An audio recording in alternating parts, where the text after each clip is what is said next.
So as I'm watching the celebration last night, I think this speaks to how successful the Cardinals organization has been. So this will come across as me being curmudgeon-y, which I don't want it to be.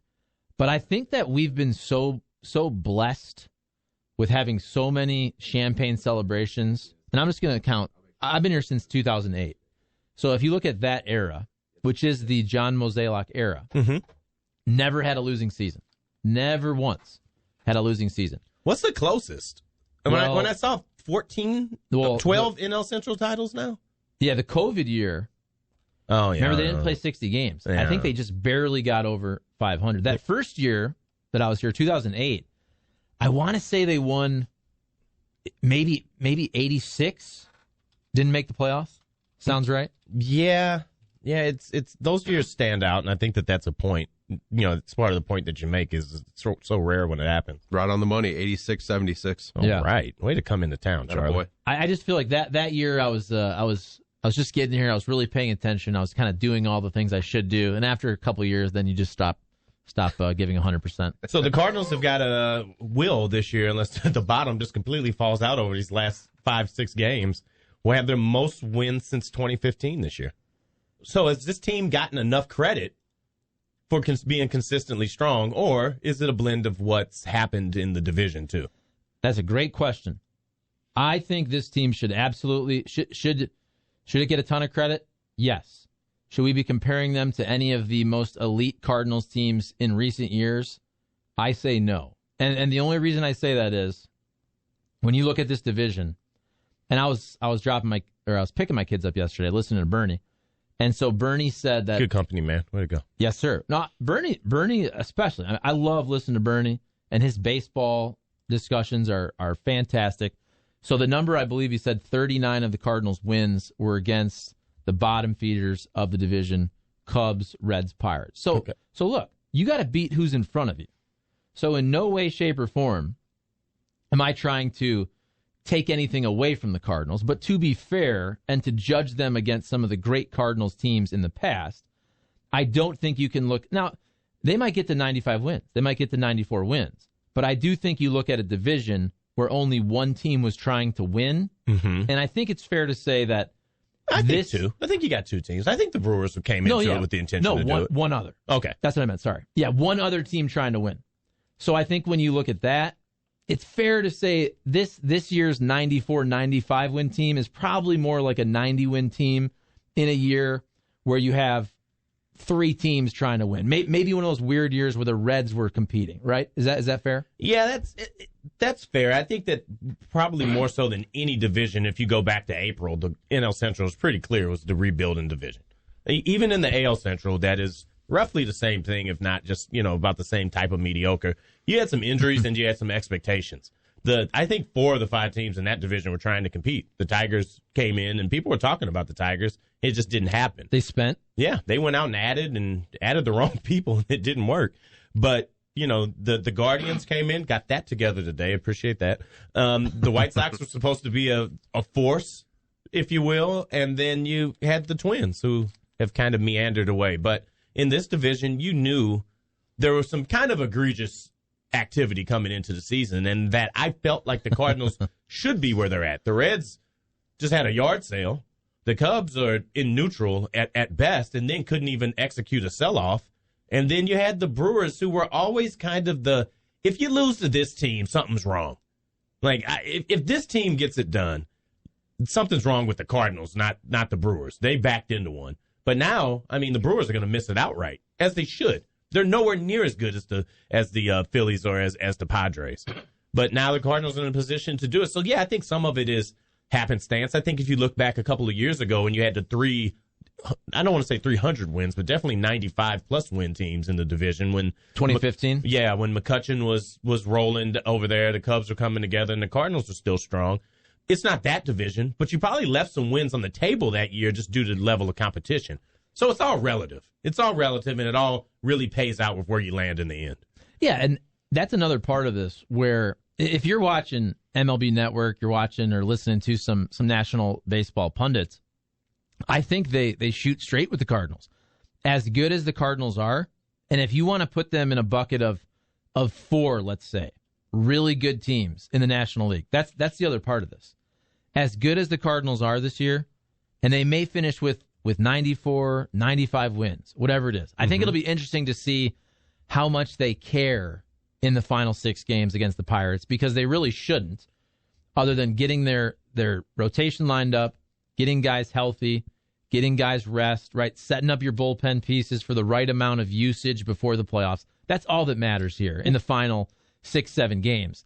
But I think with this year's team, as good as they are, they still might be the 4th best team in the National League. And that's not even a knock. Yeah. It's more so just showing how good Dodgers, Mets, Braves are this year. So let's go into that way a little bit. Do we want to go to break, or do we want to get into it still? We can go deeper. We can go to the top of the hour. Yeah. All right, cool. I just wanted to make sure that I wasn't stepping on Seth's territory not at here. all. So thank you, brother. I appreciate it. So when you look at these 3 teams, kind of the upper echelon teams that you got in the Central, in the National League, which one, when you look at, you say that the Cardinals are the closest to matching up with? And which one could they end up being better suited to face off for the postseason? Because a great regular season team doesn't always make a great postseason team. Yeah, I think when you look at the totality of the year, it's easy to say the Cardinals are the 4th best team. I think if you're being fair, and I'm talking about the big dogs of the National League, I think if you're being fair and you're looking at the team as it's comprised right now, and I would say basically post All-Star break, post trade deadline, I think the Cardinals are right there with all those teams, maybe a tick below the Dodgers. But when you talk about what the Cardinals were able to do specifically in August and how this team changed really from a starting pitching standpoint, and they threw up the graphics yesterday on Bally Sports Midwest where before the trade deadline, the Cardinals had a good rotation. Now, but it was more middle of the pack for most starting pitching stats or a little better than that. Let's say they were around 5th through 7th in the National League in a lot of those categories. And then they pick up Quintana, they pick up Montgomery, and then in the last couple months, now they're top 3-ish in the National League in starting pitching categories. So, look, it's not really fair to say, okay, the 2022 Cardinals, well, it's fair in the sense of the whole Bill Parcells, you are what your record is. But this is not the team that began the year with Dakota Hudson in the rotation and an experiment with Jordan Hicks and Jack Flaherty on the IL. This team, especially from a starting pitching standpoint, was totally transformed 2 months ago. So from that standpoint, I think the Cardinals certainly have a better shot against Braves, Mets, Dodgers, because in the last couple of months, they are right there with the elite of the elite. Yeah, and that's the thing that when I look at, Seth, what do you think about that? You made some good points a while back about how we would match up well with the Dodgers because they have so many lefty starting pitchers.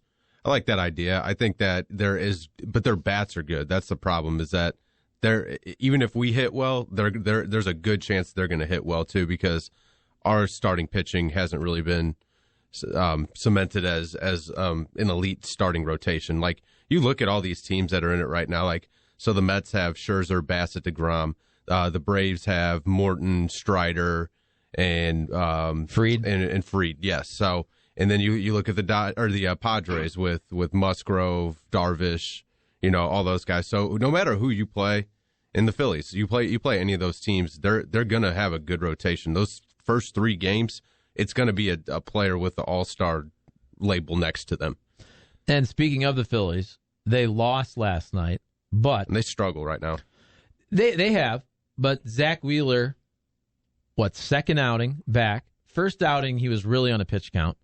Last night, 6 innings, 5 hits, 1 earned, 5 strikeouts. So still building back, but that's probably, if it's Cardinals-Phillies in this wild card round at Busch Stadium, that's probably who you're facing in Game 1, is Zach Wheeler.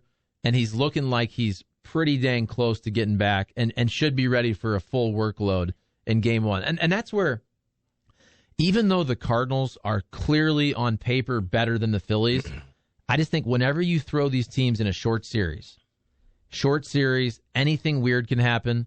And as flawed as the Phillies are, they do have some names that scare you on paper. But on the other side of that, look, we've talked a lot, and I've talked about this a lot.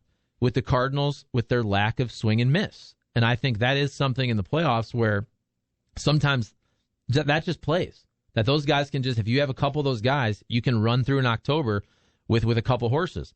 Look at last night. Miles Michaelis got a lot of swing and miss. Yeah. He's striking out a lot of dudes. And if Flaherty is back, close to Flaherty, then potentially 2 of your 3 starters in a wild card series could be guys who get some strikeouts.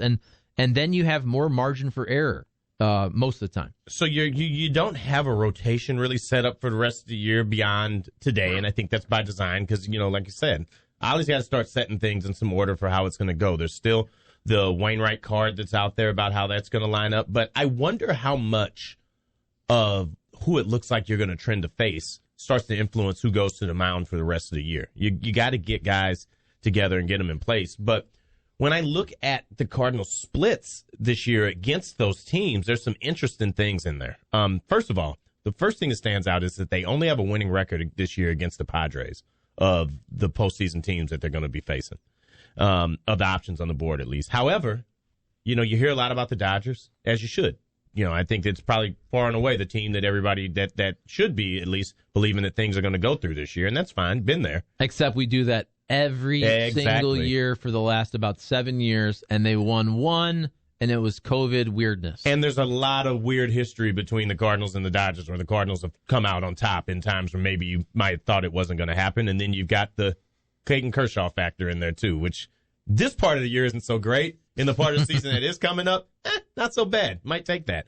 But this year, the Cardinals are 2-4 against the Dodgers, but they've split runs evenly, 27 apiece. So, there's been a couple of games that swung severely in one way or another, but, they competed with them when they were here. Both sides competed back and forth, and it was back and forth games pretty regularly. Against the Phillies, they're 3-4 this year, and it's only a -2 run differential for the Cardinals. So they've stuck in the games with them. The Braves have been a different thing. The Braves have played them tough. They've had some rough games against the Braves. They're 3-4 against the Braves, 23 runs for the Cardinals, 37 for Atlanta.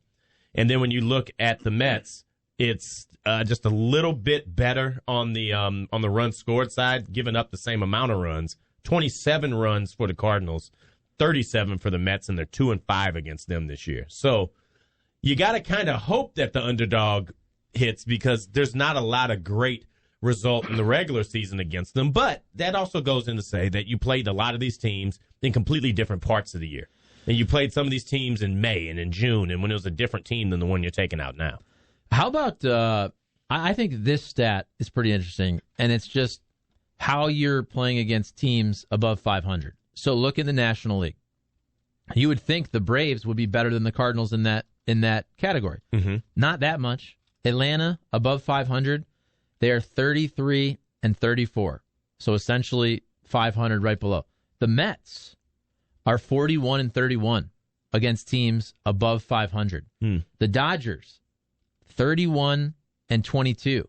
So that also speaks to the National League East, and the Mets, they're playing many more games versus teams above 500 because clearly you're knocking heads with Atlanta and Philly for most of the season. Mm-hmm. So Cardinals 30-34.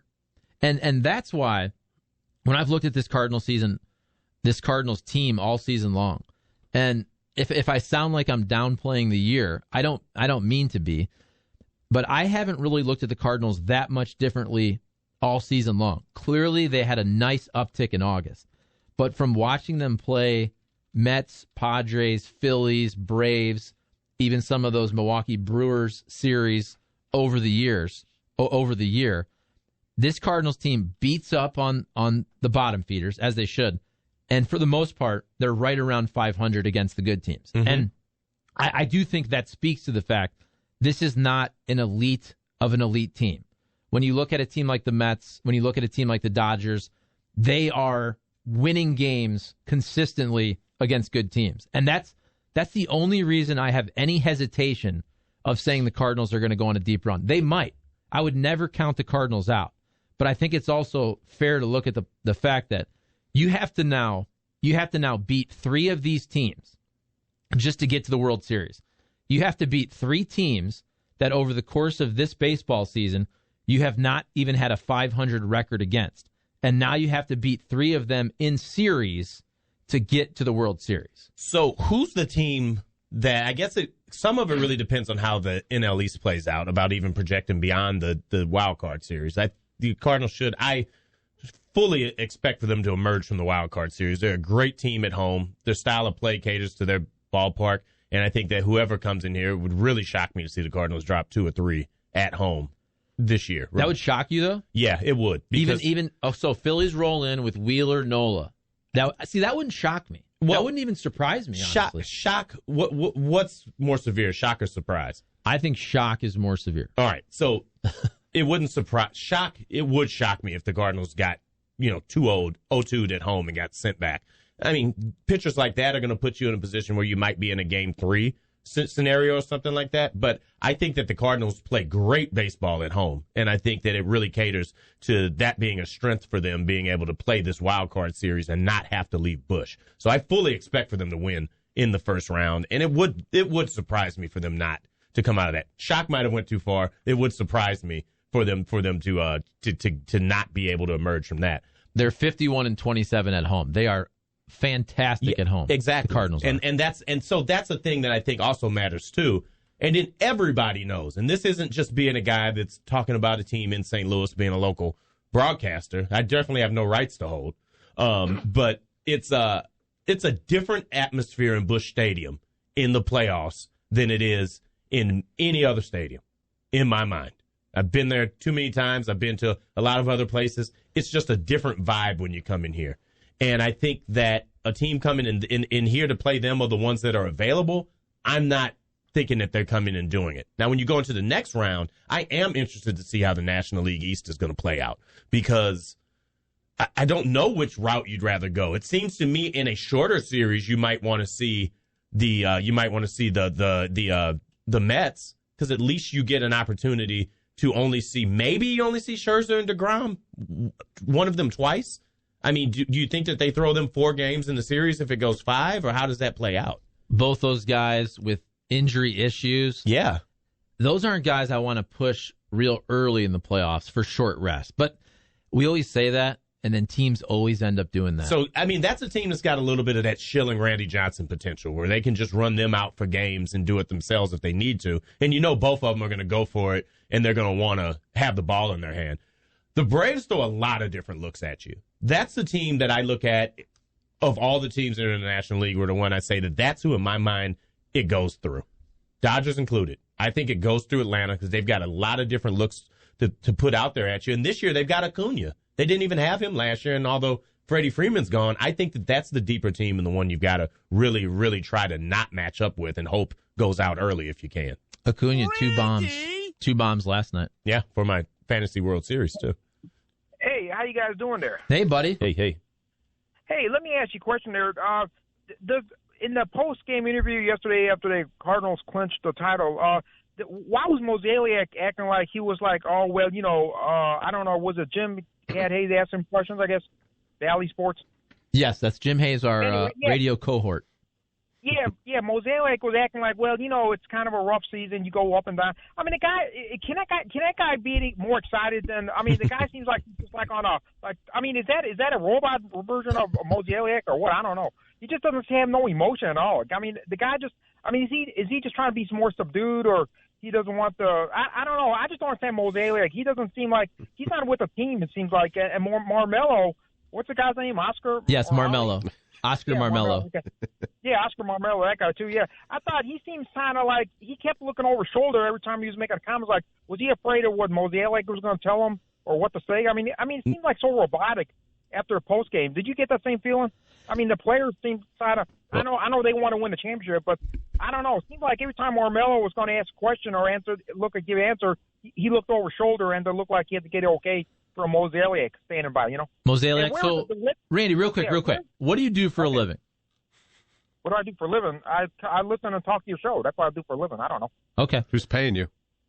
Yeah, I just listen to your show. No, that's great. That's fantastic. What I'm saying, though, is I think if you have a company, if somebody runs your company, and John Mozeliak, essentially, as the president of baseball operations, he runs the company that is the St. Louis Cardinals. Do you want the chief executive of your company to be a really emotional person, or do you want him to be a calm, calculated decision maker like John Mozeliak, who's never had a losing season? I'd probably take the latter. Can't you say something? Just be something, say exciting, like I'm happy for the team. Nothing was like everything was like, yeah, we've had. I mean, just sounded like a Yale graduate just coming out or going for a job interview. You know, I mean, he sounded so.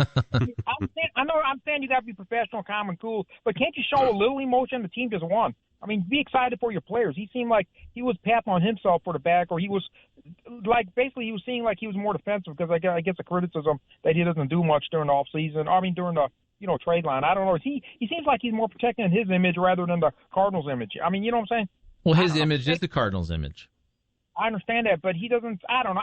If I'm the general manager, I'm just going to be happy for the players, the president. I don't care what title. I mean, the players are what's brought me up to this moment. You know, I think the players should get all the credit. And Mozeliak, okay, fine, he does behind the scenes, whatever he does, managerial, cool calculating, to say your words. But I'm just saying, can't he just be more happy for the players? I mean, it seemed like there's a divide in that clubhouse between player, management. I understand. And Marmello was saying, like, I'm happy for the medical staff all the way down to da-da-da-da.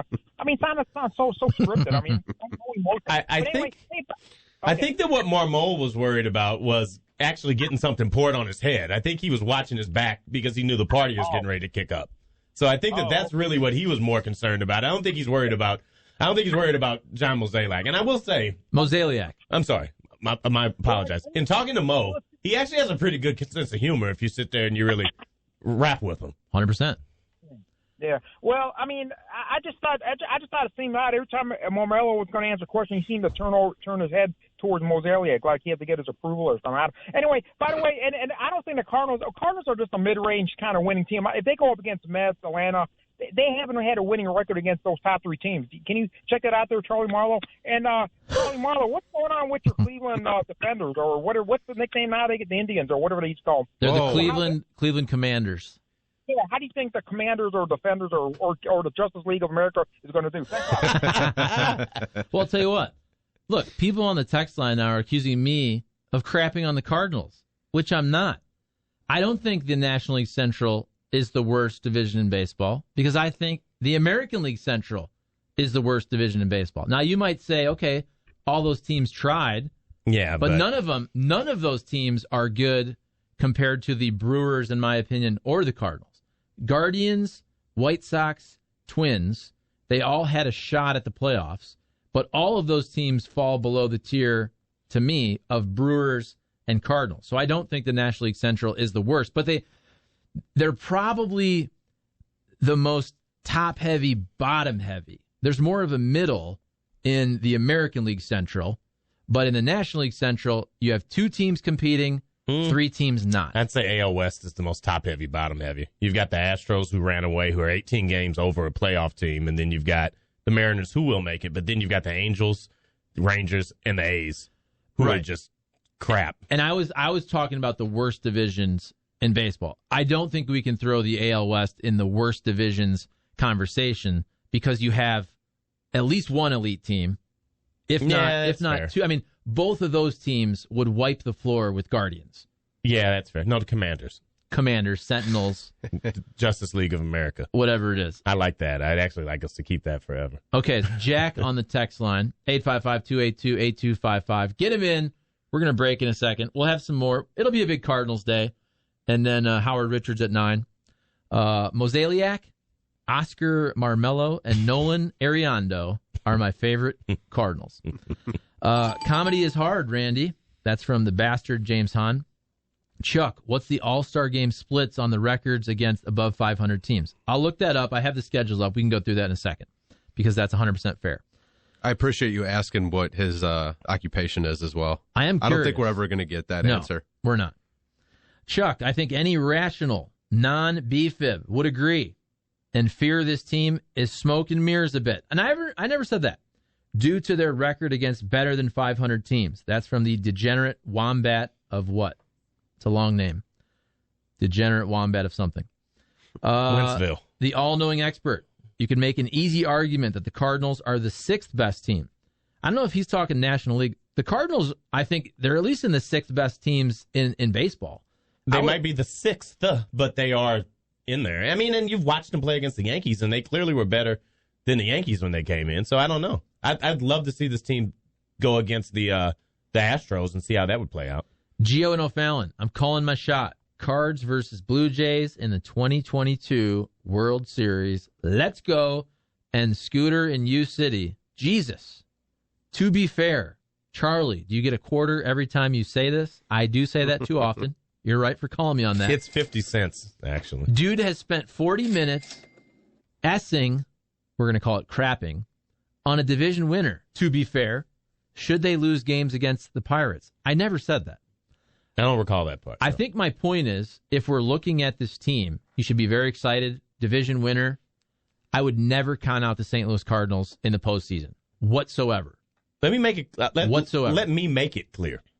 This is a 90-win team that won the NL Central. That is the first goal of every season. They've done it. They've done what you came in, and they've hit the expectation that I had for them to have this year was to be, I think I said a 92 win. So I hope they get that. I would be disappointed if they don't win 2 more games for the rest of the year. But at this point, you start comparing differently than what you've done when you're comparing against the whole league. You've got to start looking at what the results have been for other teams, too. So do I think that this team is backing into the playoffs as a happy-to-be-here team? Absolutely not. I believe they can go in and win some games. But it's going to take some things to happen that maybe you just can't project yet because you got to respect the fact that you're still figuring out what your rotation is going to be and what it's going to look like. There's not a certainty this year where you say, well, game 1, you're just going to toss out Chris Carpenter. You're going to toss out Adam Wainwright. You just got that guy that's going to be there. You still are trying to figure out, like we talked about yesterday, what's the lineup going to look like? Who's going to be in what place and how are you going to pull this together against these top flight teams? These are legit questions. And it's not to rain down on what happened yesterday, that happened last night, because I am happy that they won the NL Central. I think that this would have been the biggest drag I could remember in a very, very long time if they didn't win this version of this division. This would be a completely different conversation if that was. Go back to Monday's Mizzou segment. That's what this would sound like if they were not with the Brewers were clinching the division last night. And it's a good thing in this market that we have such high expectations that we're comparing a Central Division winner and talking about how good they actually are versus past teams and the other elite teams in baseball. That's what you want. Mm-hmm. That's what you want here in St. Louis, to have those types of conversations. All right. And if you hold on 1 second. If you go through real quick, because somebody asked this. Now, this is July. So this is pre-All-Star break. This is pre-trade deadline. But if you start in July, all right, you lose 2 of 3 to the Phillies. You lose 3 of 4 to the Braves. You split a 4-game set with the Phillies. You lose 2 of 3 to the Dodgers. Okay, then All-Star break.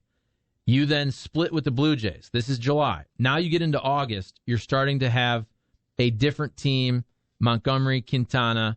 That is when you sweep the Yankees. Mm-hmm. All right? That is when you then win 2 of 3 from the Brewers. Okay? Then you go and you take 2 of 3 from the Braves. Remember how good this Cardinals team was in August. They flipped the switch. They beat a bunch of good teams in the month of August. Okay, a bunch of crap teams, let's be real, in September. You split a 2-game set with the Brewers. All right?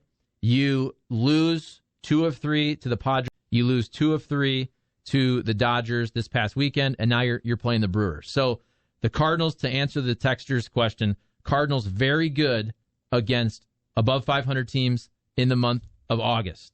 And then recently here, after playing crap teams for the first half month of September, you've lost 2 of 3 to the Padres and Dodgers. Both.